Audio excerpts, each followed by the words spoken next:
And then he says in verse 9, he says, God is my witness that without ceasing I make mention of you in my prayers. Yes, we need to pray one for another, making request that I might be able by the will of God to come to you, because I long to see you, that I may impart to you some spiritual gift to establish you, so that together we can be comforted by our mutual faith. Now, this is one of the problems with the lockdown, where churches are closed or unable to have the normal services, because the whole purpose of our Christian faith is to strengthen one another. Not to criticize, not to condemn, but in coming together to build ourselves up, to grow spiritually in the faith. Because when we come to Christ, even Paul says we come and we're born as babies, but we have to grow into spiritual maturity. There has to be a progression. And unfortunately, we see too many that don't grow in grace. I can tell you a simple story. I remember my parents telling me about a boy, I won't say who it was. And of course, he used to be put in bed, go to bed at night as a young boy.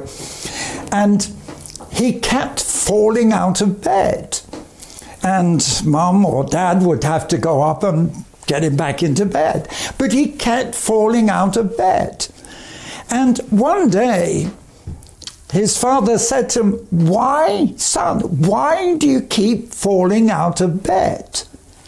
And this boy said, so realistically, "It's because I stay too near to the getting inside." And this is a vast spiritual lesson. The reason that some people fall out of the faith or lose their faith or become weak in their faith is because they haven't progressed. They're staying too near to the moment of salvation. The salvation is there. Yes, they're in bed, but they keep falling out because they don't move on. And I want to challenge Christians, move on in the faith, grow in the faith, in order that you can encourage and others coming behind you. We who have been in the faith for longer, and I'm not just talking about preachers, I'm talking about every single Christian who's in the faith and growing in the faith, should be an encouragement to those coming on anew in the faith. But I can remember one bad experience I had, because I was in a church when I was still a pastor, and we had a wonderful crusade in the church, and we had many, many people added to the church. Now, I was expecting all those old believers to help me to encourage and build up the new ones. But instead of that, those older ones became jealous of the attention I was giving to the new converts, and actually, strangely enough, began to find reason to criticize them because they weren't acting as mature believers. But the mature ones, instead of encouraging the little ones as babes and children to grow, criticized them. It's just like mum and dad trying to criticize their children because they're children. But no, you thank God they've been born. They are new children. And mum and dad know that the children will grow. So that's what Paul is saying, that we might be established and that we might encourage one another.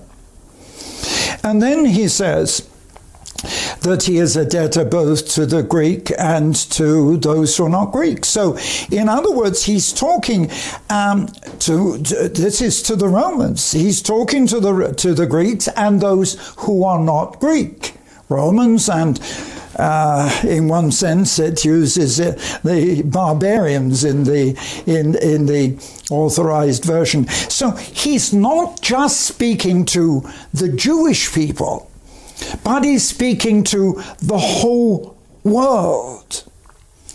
And then in verse 15 he says, for I'm not ashamed of the gospel of Christ, for it's the power of God to salvation to everyone that believes. The Jew first, yes, and then to the Gentile. But you know, I love this verse, and so often I preach on this verse because the gospel is the power of God revealed. And what I find in the gospel is all the power of God. This comes back to the beginning in verse 3 and verse 4, where Jesus Christ is declared to be the Son of God with power. And you know, all the power of God is revealed in the gospel we preach. We're not just preaching forgiveness. We're not just preaching salvation. We're preaching the glory, the power that Jesus has and is, and we can receive from him. And you know, people talk about miracles and healing. And you know, I'm going to make a confession to you, and it is a confession. I see more miracles of healing when I'm preaching the gospel than when I'm preaching in a church. I see more miracles of healing. I see them by the thousand. I mean, I don't know if there's any living man who's seen actually as many miracles of healing as I have, because it's quite common that up to 1/3 of the people listening to me, which can be in tens of thousands, when I pray with the sick, can be miraculously healed. And what I often say is, look, I preach the gospel, I call the people to repentance, and then having called them to repentance, then I say, now I'm going to pray for the sick. Because when I pray for you, the fact that a miracle happens is a demonstration and a proof of the gospel which you've just received of the power of God. Because I'm not a healer, and I say I'm not a healing evangelist, I'm not a healer, I never heal anybody. Jesus is the healer. So you see, the gospel is manifest because all of this is contained in the Old Testament. And yet, God has blinded their eyes that they don't see. And the danger, the time in which we live, and if I go on and continue in this, and I'll have to follow this through, because what it shows later in these chapters is that because people who thought they knew God verse 21, didn't glorify him as God, but became wise and vain in their own foolish imaginations, imagining what they believed was greater than God. They changed the glory of God into images, corruptible images, and God gave them up to uncleanness and sin, the lusts of their own hearts, to dishonor their own bodies. And these last verses here are simply showing that because they didn't retain, verse 28, as they did not like to retain God in their knowledge, God gave them over to a reprobate mind to do those things which are wrong and sinful. And without understanding, they who knew the judgment of God committed sin which would cause them to die, because they'd lost the sight of the reality of who Jesus is.